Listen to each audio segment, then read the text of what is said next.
Right. Hello, everybody, and welcome to today's seminar. Today's speaker is Audun Myers, and he will tell us about how to understand temporal hypergraph dynamics with zigzag precision. All Please right. take it away. Yeah, thank you for the introduction and thank you for the invitation to speak today. Yeah, so zigzag persistence and temporal data, but in a little bit more broadly, I'm very interested in the space of studying topology from the side of dynamics. So I will get started. So, and at a very broad level of kind of the research that we do at Pacific Northwest National Laboratory, which I'm a data scientist right there right now, and our whole suite of work from networks all the way to topology. I'm going to start at the very base of it, which is, which I'm sure everyone knows, are graphs, and which are just two-way connections between entities, so edges and nodes, right? And this really all falls under network science. But it's very possible to have more than two-way interactions. So think about a publication of a paper, right? You could have three authors, and that would be a three-way interaction. And these can be better modeled as what are known as hypergraphs. So you can see, for example, let's say a publication between Andrews, Davis, and Carter is captured by this three-way interaction or three-way hyperedge 2, which isn't properly captured in a graph. So that's some of the research we're kind of interested in. How can we do graph analytics? But on hypergraphs instead, it really makes it a much more challenging problem, especially in like the spectral side of things. Um, and then beyond that, we can also look at abstract simplicial complexes, which really you can think about simplicial complexes as hypergraphs, where each simplex is actually just a hyperedge. So really, all of these fall under the field of hypernetwork science, in our opinion.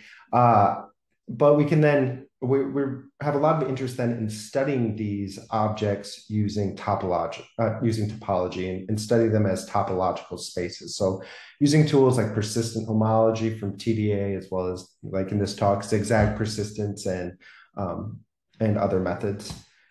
And then an analysis of these topological spaces, like such as machine learning on persistence diagrams and visualizations and sheaves and all sorts of interesting research there. And really, we consider this all the field of computational topology. So this is kind of the building up from the base all the way to into some of the research we're doing at PNNL.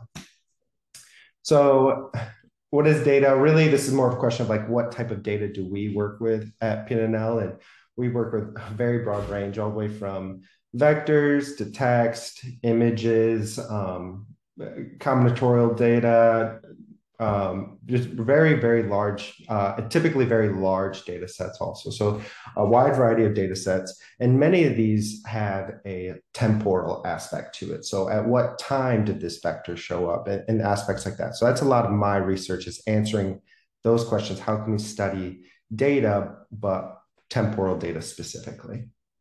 So the temporal data that I'm currently interested in is temporal graphs and temporal hypergraphs. So these have both complex shape and dynamics. And the question is, how do we extract that information from these objects?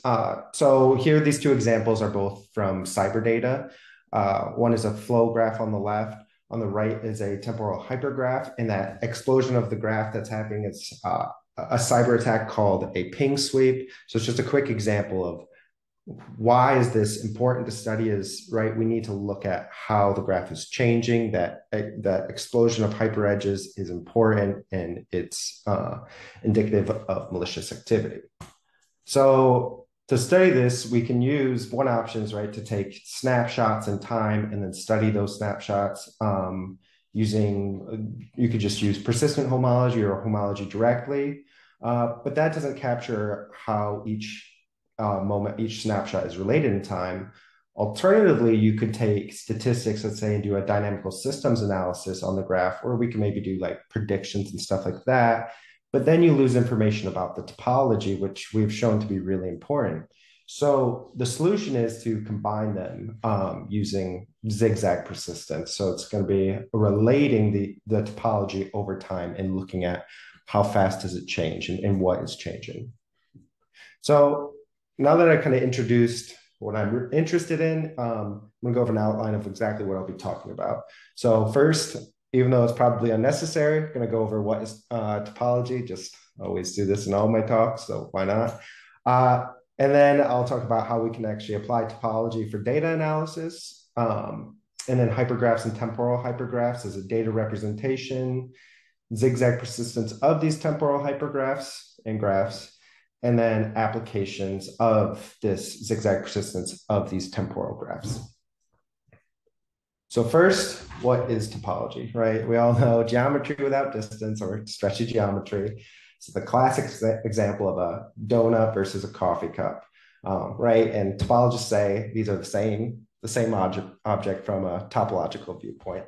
And the reason why is that they have the same summarizing topological properties. And these properties that we typically use are called Betti numbers. So our Betti 0 is just a count of the number of components or objects. Betti 1 is the number of holes, Betti 2 is the number of voids, and then higher dimensional holes and so forth. So this coffee cup and the donut are the same object because they both have the same Betti numbers. So they both are one object. So Betti 0 is 1, and they both have one hole, right? The hole in the handle versus the hole in the center of the donut. Both one hole, so it's 1, 1, and then 0 after that because they are solid. There's no voids. Well, there might be some voids in the baking process of a donut, but but not assuming a perfect donut. So how is this applied to data, right? This is great. We can manually choose these numbers, but we need to do this in a more automatic way. Well, the way we do this is we construct instead what's known as an abstract simplicial complex from the data. And we then do filtrations on that. And one way of doing that is through what's called sublevel set persistence or lower or star filtrations. There's also Vietoris Rips complex as one way. There's several ways that we can get to do filtrations. But let's look at a specific example, and specifically what is an abstract simplicial complex. So it really is a hypergraph, just has a requirement that there's all the subsets of it. So for example, here are 3 abstract simplicial complexes, geometric realizations of them, where I have points or vertices, which are my 0 simplices, my edges, which are 1 simplices, and my faces, which are 2 simplices, and then there's 3 simplices, 4 simplices, higher order, which we could really think as 0 edges, 1 edges, 2 edges in our hypergraph. And then we can do calculate the Betti numbers from these. So for example, A has a hole in it, right? So we have Betti 1 is 1. And C has 2 components, so dimension 0 Betti numbers are 2, and so forth. So this is now how we can actually, with a combinatorial object like an abstract simplicial complex, we can now actually measure its topology. Okay, but still, how can we use this to study data? Well, one data that we might want to study is known as a point cloud. So here I have a point cloud, which is obviously a circle, right? And I want to be able to quantify if that's a circle and how large of a circle it is. So let's start with seeing if it's a circle. Right, so I can draw spheres around each of the points and then connect the spheres, and this is known as Vietoris Rips complex.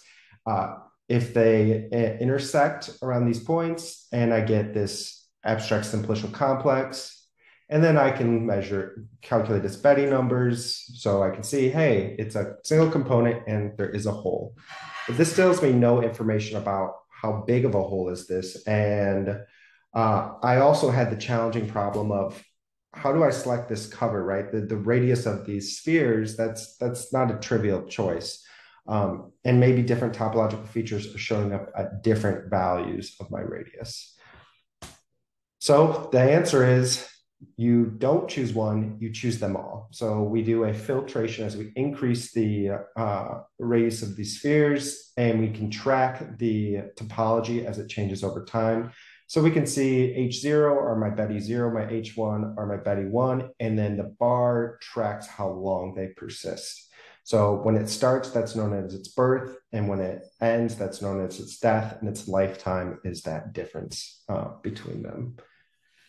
So yeah, like this is a very easy example, but what if this circle exists in 20-dimensional space and we can't do a lower dimension reduction algorithm that works well to visualize it? Well, this is a great tool then to be able to actually quantify those shapes in that high dimensional space. One problem with this, though, is it's really only works for certain types of data and certain ways of collecting your abstract simplicial complexes, where each is a subset of the next. So if we have the problem where we have temporal data and we have snapshots, we don't have this guarantee of doing this filtration, right? Because I want to track how the topology of something is changing over time. So, right, we have a persistent homology case, but we can have our arbitrary case where we just have a random sequence of abstract simplicial complexes. And I still want to measure the topology as it changes from X1 to Xn. Well, one way I can force this to happen is by doing unions or intersections between these abstract simplicial complexes and then applying persistence in the forward direction. So this is known as zigzag persistence. And the way it gets its name is from this back and forth filtration direction. So it's the same thing, same machinery that makes persistent homology works. In the zigzag case, it just goes from X1 to this, and then this to there, and then back and forth, and then all stitched together. So then we get our zigzag persistence, where again, we have these birth and death values in our barcode or persistence diagram, except they signify at what index or at what time did these topological features show up. So to make this a little bit easier, let's just go with an example. So I have, let's say I collected data at 5 different time points, time 0 through time 4, and I created abstract simplicial complexes from them, and here's my sequence of abstract simplicial complexes. And I want to measure then, how is the topology changing over time? Well, I can do my unions, which in this work, I pretty much exclusively stick to unions, but you could do intersections, and there are interesting things about the comparison between the two.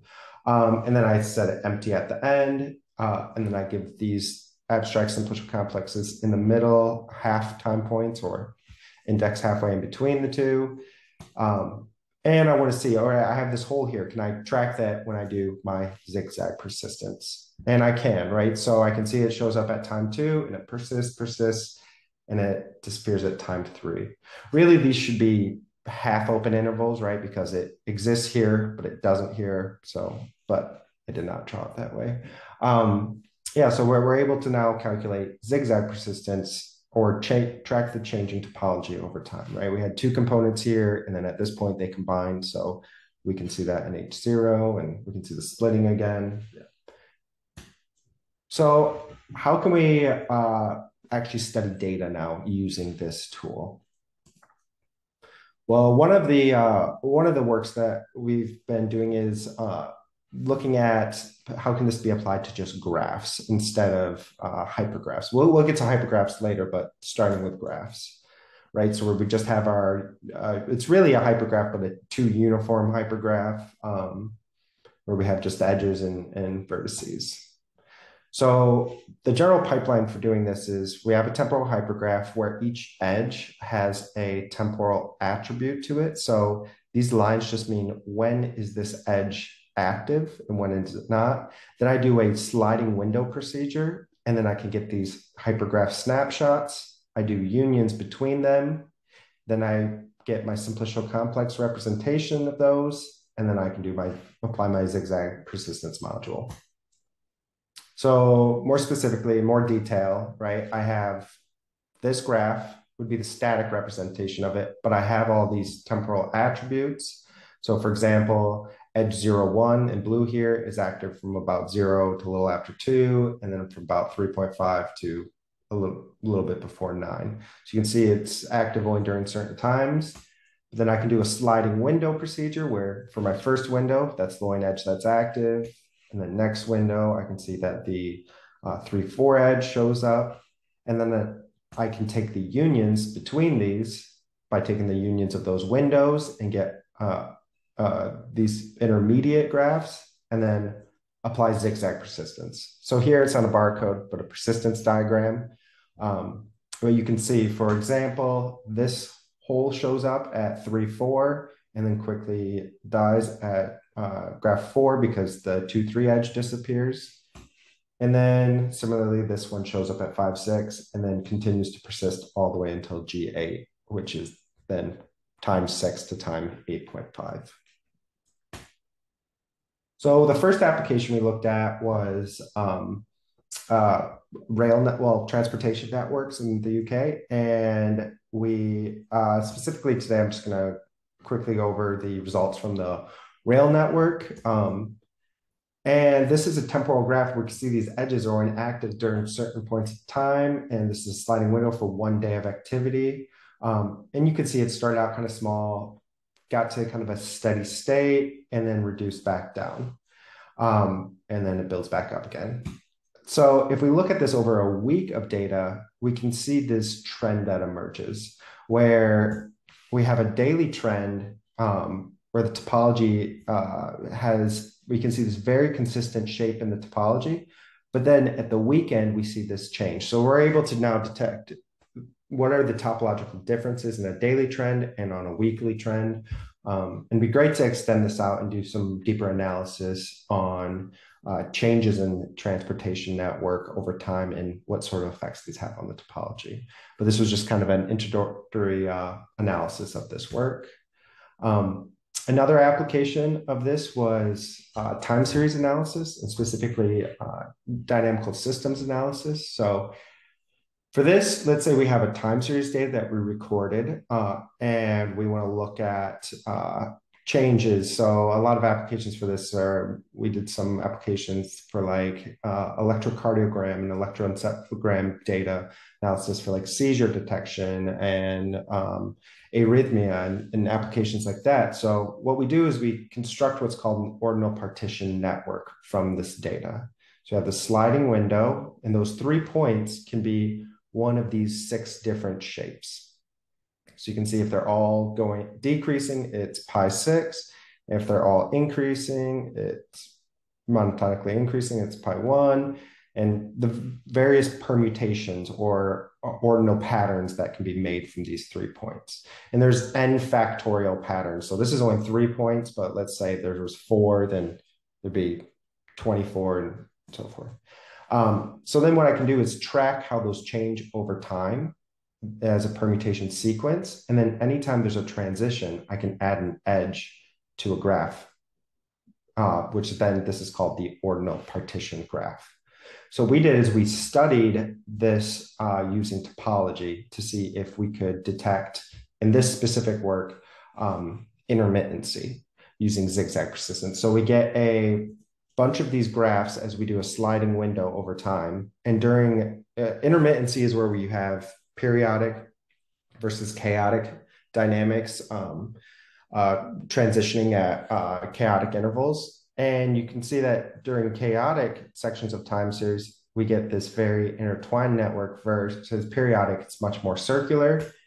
And if I do this, apply this at a bunch of these graphs and then do my zigzag persistence analysis, you can see that I can detect the periodic regions as these single H1 points. So this is really a change point detection tool also when it is for time series analysis. Yeah, and you can see like here, that's where it's chaotic. You can see all these points near the diagonal versus this, that's the periodic region. So next, moving into the hypergraph world, we did some social network analysis.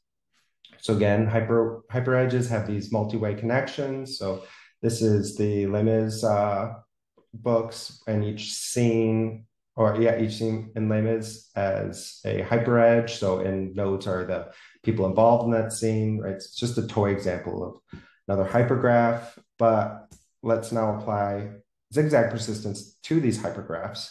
And to do that, we also do a sliding window, and it's saying the hyperedges now have these attributes. And again, we just get these hypergraph snapshots. And you can see now if we have these 5 snapshots again, we can represent them as abstract simplicial complexes by adding each hyperedge's support. And we get, right, so you can just go back and forth a few times. Pretty simple to see how you get the abstract simplicial complex from these. These are known as the associated ASC. And then we can do our unions. And this is the same example as before. So, right, we have this hole here, shows up at K2, disappears at K3. Right, so now let's look at how we can actually apply this to some data. And we looked at, this was subreddits. This is Reddit data, social network data from the Social Network Problem Shop in 2022. And it's data collected from Reddit on COVID-related subreddits for, I think it was like 11 months of data. And this is specifically for the NCOV subreddit. And you can see this is kind of what the hypergraphs look like. So each hyperedge is a thread, and the users are the nodes. And we want to look at how does the topology of this change? Is there any key characteristics that change about this graph over time?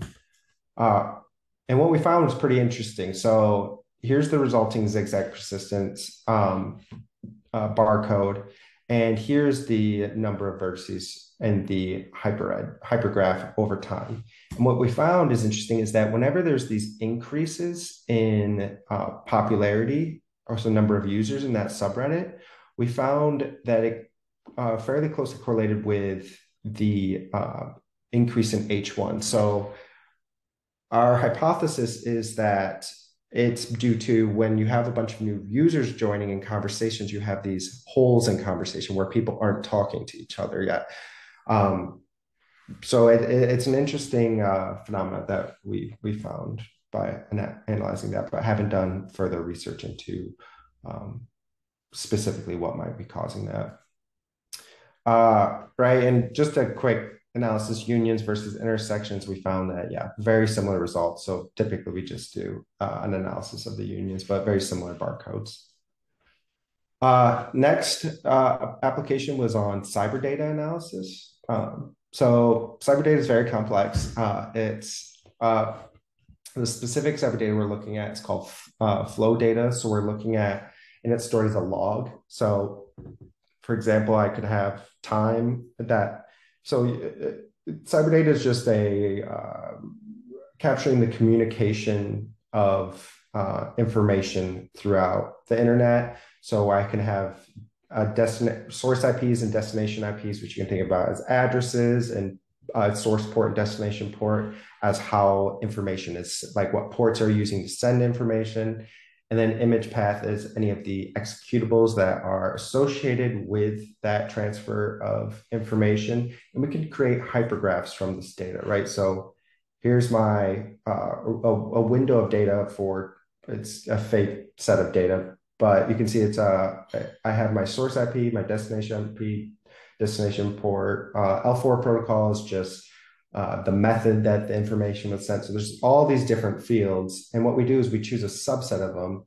And here we're going to choose hyperedges as the destination port and image path as the nodes. And we can create a hypergraph from this by looking at the pairs. So destination port 138 is paired with system. So I would have my hyperedge. So edge 138 would have node system. And then 5355 is SVC host, and it's repeated again. And 443 is Firefox. It's a really boring hypergraph because they're all just paired, but it's possible that 138 could also have SVC host, and then it would be a hyperedge connecting those two. But what we want to know is, can we study this as a sliding window by applying zigzag persistence to detect malicious activity? So a couple snapshots of these hypergraphs during benign versus malicious activity. You can see that they topologically, these are the same, right? So if we just looked at snapshots, they really wouldn't tell us anything. But if I look at the dynamics and how they're changing in the image paths over 2 10-minute windows, you can see that during malicious activity, a ton more executable files are used and various combinations in compared to benign activity.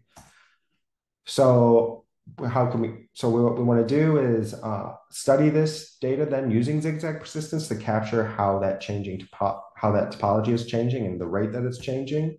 And then we're using an autoencoder to automate this.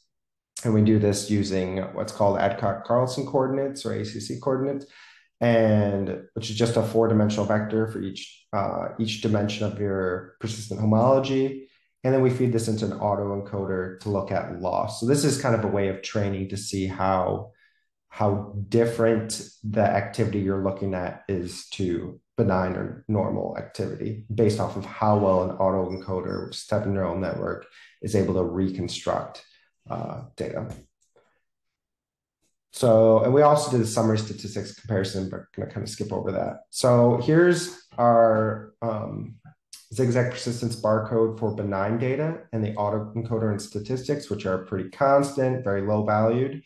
And we can see this in the dimension 0 or H0, we can see this regular interval of this component that shows up and disappears over and over. So it's very much more of a periodic dynamics in the zigzag persistence barcode. Versus for malicious activity, I can have all these much more complex topology changing. And I have this H1 that's showing up there. And these vertical red bars are the actual attacks that are happening. So PowerShell on Pyre, Mimikatz, injection type of attacks, versus the second group is more sweeps and scans, so ping sweep and ARP scans. And we can see that when we apply zigzag persistence and do this autoencoder, that we have this spike in the loss during this first group of attacks, but it doesn't seem to pick up the second group of attacks. And this is because of the hypergraph formation we use. There's other hypergraph formations that would do a much better job of picking that up. But this is actually the harder group of attacks to detect anyways. So this works great. And this is really a proof of concept paper on, hey, we can use zigzag persistence for detecting these malicious attacks. Some very new work that we're looking at is multi-scale zigzag persistence. So if right, so when I do regular zigzag persistence, I'm only looking at a single window size, but maybe the dynamics are captured better if I use a larger window, like a 10-minute window or something like that. So we wanted to investigate how can we study zigzag persistence at all these different levels. Well, the way we do that is, right, so we choose a base window size. So here, this is 10 minutes. And then, right, so we have 4 windows, but then we can do unions of these windows to be 20-minute long, right? And we have these intersections. And then we can go up another level where we take unions of those windows, which are then 30 minutes long. And we can repeat this process until it's a single window that encapsulates the entire length of data. And then we can do zigzag persistence at each of these levels, right? So I could do the 1 to 2 and then 3 to 2 window, or just the level. So there's all these different levels that you can do the zigzag persistence at, depending on your window size, and then this unioning of windows as you go up. So the first, if we look at, this is same cyber data that we're looking at. So it's that same barcode as before at that base level. And so we get this zigzag persistence diagram. But as we go to just one layer up, we get this significant change. So now we're 20-minute windows. We can see that this barcode here that was started there is now persisting the entire length. And some of these, like this one barcode right here, disappeared and was probably unioned into this now bar that persists the whole time. So we were like, okay, that's great. So that shows that this choice of window is important as we're seeing these changes, but I want to quantify how important it is and at which scales do we see these significant transitions. So to do that, we applied this at 36 different layers in the data, I think for 1 day's worth of data, where our base layer is 10 minutes, and we do the Wasserstein distance between these persistence diagrams. So that example before, from base layer to layer 1, is this distance right here. It's symmetric, right? So it's 0 to 1. This is just a distance matrix of the Wasserstein distance. And what's important is we see that there's a significant change from going to 10 minutes to 20 minutes, but then there's no change from going to 20 minutes and all through this block, or not much change up to this is about 2 hours. And then after 2 hours, it's very consistent.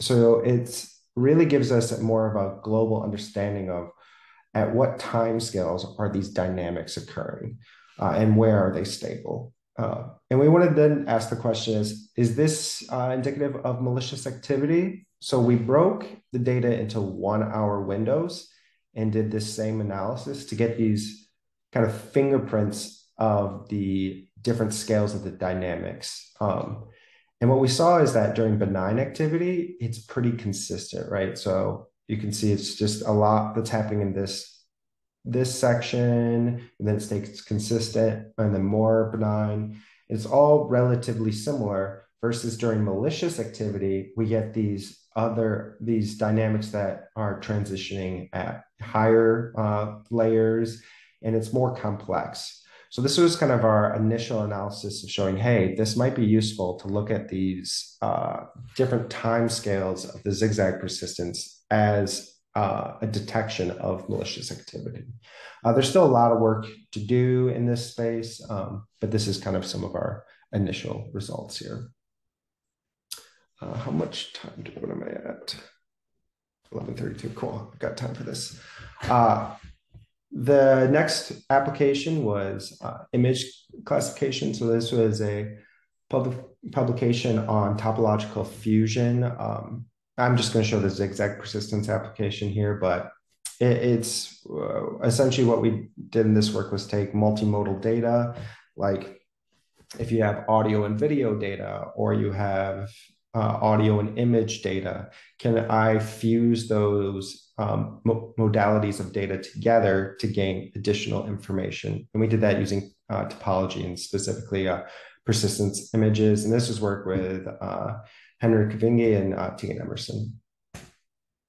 So for example, one of the applications we looked at was AVMness. So this is hand-drawn numbers as well as the spoken number paired with it. So as a time series, and then we did an analysis using zigzag persistence on the images, as well as sublevel set persistence on the images, and then a windowing analysis where we got point clouds, and then we did sublevel set persistence on that. And then we fused all these persistence images together and then used those with a simple neural network architecture to see if we could do classification better than or comparable to the state of the art. But yeah, and the result is, yes, we were able to, with much less data, we were able to show that we could get this really high classification rate. But I just want to show the zigzag persistence part of this work, since that's what the talk is about. So yeah, this is a bunch of handwritten numbers. And what we developed was a method of kind of scanning images using zigzag persistence. So the way we do that is we take these bands and slide them across the image. And then at each band, we can create an abstract simplicial complex based off of which pixels are active. And you could do this for color images too, where you could do this for each individual color at a time. And what you then end up getting is, right, the sequence of abstract simplicial complexes, which we know we can study then using zigzag persistence. So this number 0 here is captured really well by one longer bar and then one shorter bar on both dimensions, right? And you can see that pretty clearly. So yeah, we did this for all the different numbers, and yeah, it worked.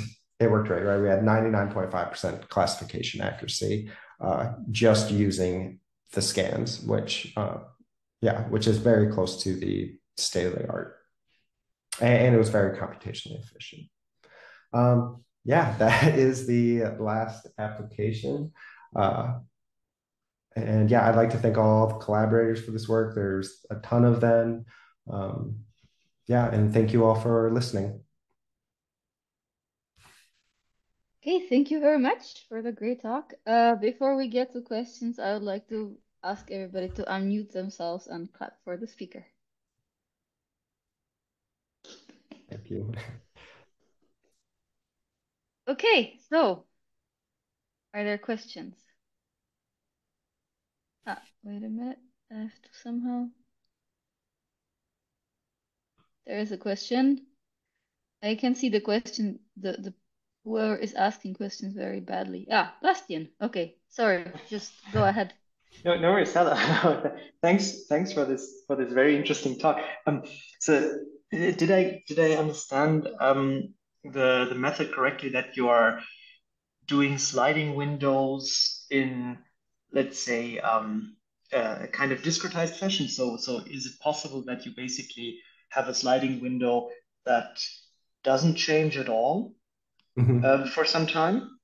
Because the alternative to that would be to look for kind of the critical points of the changes, right? Where you say, okay, something happens, some edges change, right? But I mean, so which one are you doing? It seems you're doing the first, right? So with like Yep, actually yep, sliding it over. Okay. yep. Yeah, I've looked at doing that analysis like anytime there's a change, Mhm. updating, getting a new abstract simplicial complex, and then applying zigzag persistence that way. But it ended up being for a lot of our applications too fine grained. Right. Mm-hmm. So Yeah. it it didn't it was first computationally cumbersome, right? It's a lot when you have tens of thousands of abstract simplicial complexes versus a couple hundred. Mm-hmm. And the other problem was it wasn't capturing more of a global picture of what was happening. And like, for example, in those 10 Yeah. minutes, which It's especially for this cyber data, we found was much more important to look. That choice of window size was very important, whether you were able to detect malicious activity or Mhm. not, which led us into that multi-scale analysis to try to answer that question of why is that important? Why is Yeah. this multi-scale? Why are we seeing things at certain timescales but not others? Yeah. So it's a way to kind of mitigate the sheer size of the data, right? Because I just realized something. I'm sorry, I should have mentioned this earlier, but I think the way you depict it in this very nice animation here, this is also what some people might call a tumbling window because you don't have any overlaps between the windows, right? Yeah. Yeah, we typically we do overlap with the windows. I see. I Okay. didn't mention it here, but yeah, that's a parameter that, although we haven't found from all the experiments I've done, I've not found that has made much of an effect. Like from Mhm. 25% overlap to like 90% overlap to 0% overlap. Like Yeah. it's getting very consistent barcodes. But that would be a good experiment to do. Would be like the quantify that maybe through like bottleneck or Wasserstein distance, seeing how much of an effect that has on the zigzag persistence barcodes. But yeah, I don't believe it had a large Mhm, effect. mhm. No, thank you. That's very interesting to know. Thank you. Yeah, of course. Thanks. Thank you for the question. I would actually have a follow-up question. How do you, I mean, I guess you work with more data than just like what you showed on the pictures. How do you choose the time frame of the window? That Do is you a like, That's a really hard question. And that is like an open area of research. I would love it for someone to just publish a paper and say for this type of data, this window. It's a lot of exploratory data analysis to choose an appropriate window size, a lot of experimentation to see, right? You need some quantifiable result that you can say, oh, look at this, it's improving when I choose this window size. There's really no one size fits all. The one thing that might be a good starting point is taking the median. So like for this data, each of these intervals, if I found that usually a good window size is close to the median interval length. Um, so that's usually where I start if I'm just running something for the first time and it's that type of data, but not all data like it has intervals like that. Sometimes it's just point times that this is active, right? That hyperedge is active. So, but yeah, it's a good question and it's a hard question. And if you have an answer to it, I would love love to hear it. So I know many people who would be interested in that answer. that's good to know. I don't have an answer for it. But yeah, educated guess would be the length, yeah, length of the interval somehow, but Yeah. yeah. Yeah, it should be some function of the length of the intervals. I just don't, but it's not necessarily right because you could have these all just point intervals or just points and then right. So it's a very complex question, I think. Do you think it would make sense to have it like varying length? Maybe that's a little bit along the length along the Yeah, what Bastian was asking. yeah, yeah, but and there's also the option of an adaptive length of windowing scheme, right, where it changes over time based off of the data at that time. But again, that would require some method of choosing an optimal window size. But yeah, so that was why we did that multi-scale approach. Part of it was, right, there is no obvious choice. And if you just Mm. choose 10 minutes, maybe you're missing out on information. So for example, in the cyber data, there's attacks called advanced persistent threats, and they happen at different timescales. So if you think about uh, a cyber attack, they might work in like bursts. Like for 20 minutes, they're really trying to get access to this one computer, and now they have access to that computer. They're going to stop, right? They don't want to draw any more attention to themselves, and then a couple days later, they do one thing, and then they take a few hours, and then they do another thing, and they do it at random intervals. So how do you then choose a window that's appropriate for studying that type of data?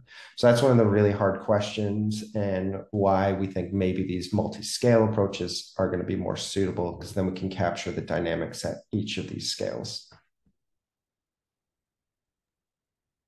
But Yeah, yeah. that sounds thank you very much. It sounds fascinating, honestly. Yeah, we have a question from the chat. Could you please explain more the classification part, the learning process? Okay, yeah. I can go back to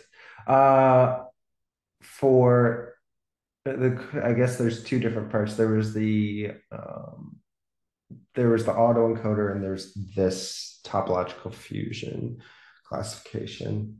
Um, I guess I can go over both. For the topological fusion, so right, we get all these persistence images, which is just a vectorization of the persistence diagram. Um, and we stack them all together. So you get this tensor, right? Or really you could think about it as an image that has more than just RGB color scale. You have multiple, like let's say it's 10 of these stacked together. So you have these 10 colors, you can think about it. So then you can train a convolutional neural network that was a 2D one designed for image classification. So it's really nice that there's already this pipeline, all this neural network architecture there for doing this classification, which helps a lot. And then for for the autoencoder, um, so we get our zigzag persistence diagram, and we got 1 hour sub windows of this large persistence diagram. And then we calculated these Edcott-Carlson coordinates, which are just really basic summary statistics of the zigzag persistence barcode. And we did this for both dimension 0 and dimension 1, stacked them together into an 8-dimensional vector here. Then an autoencoder, what it tries to do is you bring it down into a lower dimensional space called the latent space, or the code. Here, I think we use 2 dimensions. And then you build back out from those 2 dimensions to an output space. And the goal is that the output matches the input when you're training this neural network. And then you calculate the loss as the difference between those two. So a well-trained autoencoder, if you have very consistent data and you choose your architecture correctly, one of the main applications is after I've trained it, then I can send it more data. And then if it is able to reconstruct that data really well, I'm going to have a low loss. The autoencoder is working well, if it recognizes data, this is something it's trained on before, it's going to have a low loss. And then if it's something abnormal, like a cyber attack, it's going to not have seen that type of data before. So it's not going to be trained on that. So it's going to do a really bad job going from input to code to output. And so you're going to have a high loss. So in the autoencoder statistics right here, we see the loss value and we see the spike in the loss during that cyber attack. And that's because of that it was not, the autoencoder did a bad job of detecting that. So autoencoders are often used for this, often used for or like change detection, or right. So if or at detecting outliers, right, in this complex data when you have complex vector data. I hope that answered. I didn't see. Oh, there's more chat. I gotta pull this There up. it's there's thanks. So I think that was a satisfactory answer. Okay. Cool. There is another answer. There's another question.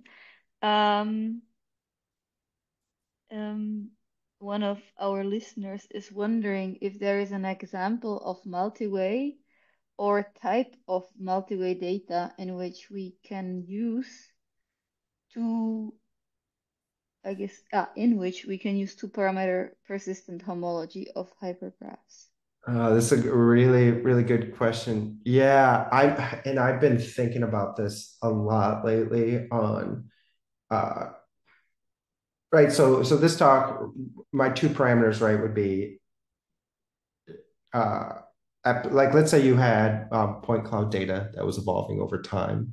Right, you could have your one parameter be epsilon, right, where you have your standard persistent homology, and then your other parameter being time, which then would be great if you could do multi two parameter persistence. But the problem is that it's the same problem as before, is this two parameter persistence requires that each simplicial complex is the subset of its previous. But that's not the case when you have time. If I and but I've been thinking about how can you and thinking about how to develop code on how can you develop a method of doing that. So one of zigzag of multi-parameter persistence where one of your parameters does not follow that standard persistent homology rule, and that you need to do zigzag persistence. So really thinking about it as like one direction persistent homology, other direction zigzag persistence. And is that possible? And if it's possible, how can we implement that? So I'm definitely really interested in that research question, in that research area in general, right? I don't have any in this work. I don't have anything with multi-parameter persistence, or really anything, not off the top of my head, that could be used for it. Um, yeah. But I'm definitely very, very interested in that space. And if anyone wants to, is also interested in that space of how do you have one of those parameters be time and another one be a spatial measure, I'd love to talk and collaborate on that. So things like vineyards and yeah, this multi-parameter persistence. But yeah, thank you for the question. It's a good question. I think I think it's an area of research that we're going to see a lot of change in the next couple of years, is that how do we incorporate temporal aspect into multi-parameter persistence.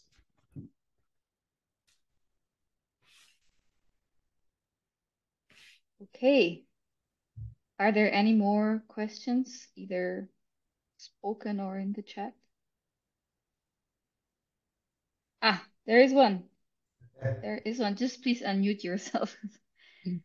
Hi, thanks for a great talk. It was, and also like really interesting discussion after. Okay, so I have one question about like the earlier part where you were showing the zigzag persistence for like the change point detection with the Lorentz regimes. Oh yeah, yep. Let me get. And yeah, it's more just for me to have yeah. Super cool to see the time on the birth axis. I think that just this whole, using of the zigzag for the like time series analysis is super cool. I'm wondering how the algorithm works and if it's something that is like already like ready to use for like online algorithms where you're getting more data in like as time goes on, or if it would need to be adapted to become an online algorithm. That's uh, it's a good question. Currently, so I'm using Dionysus to do these calculations, and I know that doesn't work online. Like you can't be adding more data. I guess there's probably ways that you could come up with a way of, doing like a large sliding window and repeating this analysis. But not natively, Dionysus doesn't allow you to do zigzag persistence online like that. Uh, but there is some advertisements for some new topology software that'll be coming out of PNNL soon, in which we're going to do a zigzag persistence implementation, which could be made to be online. It's called Open Applied. Yeah, I've been hearing about it. I'm excited. Yeah. So yeah, we're working on a zigzag persistence module. So yeah, keep your eyes open for that. And then yeah, it should be able. The design of the code should make it to be able to be implemented in an online way. Okay, cool. Thanks. Yeah. Okay, so then my other question, I actually forgot the question when I was grabbing my notebook, but it was in between this part and yeah, maybe just if you go forward a little bit in the deck. There's the social network analysis. And I really thought it was before social networks, but hmm. Okay, maybe that question's just lost. But I guess I did notice that you're working with like really large data, um, which comes with its challenges and multimodal, all of those things. I was wondering if you have any ideas for how to use these approaches for really small data. Yeah, because you with smaller data, you can get more fine-grained with your analysis, right? So one thing that we've looked at for smaller data is looking at generators of so if I go, actually, where's a good example? Right, so let me get to this barcode. So like, let's say you're just looking at this data and you have a really small data set, so you can really look at fine grain, go through each of the data and figure out what's going on. We've looked at, and again, Open Applied Topology is going to have this implemented into it, but getting generators for zigzag persistence here. So if I ran zigzag persistence, I could click on that barcode and then look at and inspect what hyper edges or what simplices were involved were the generators for that homology.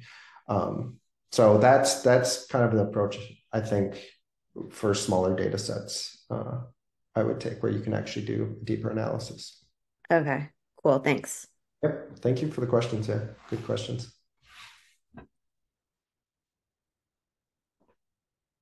Are there any more questions?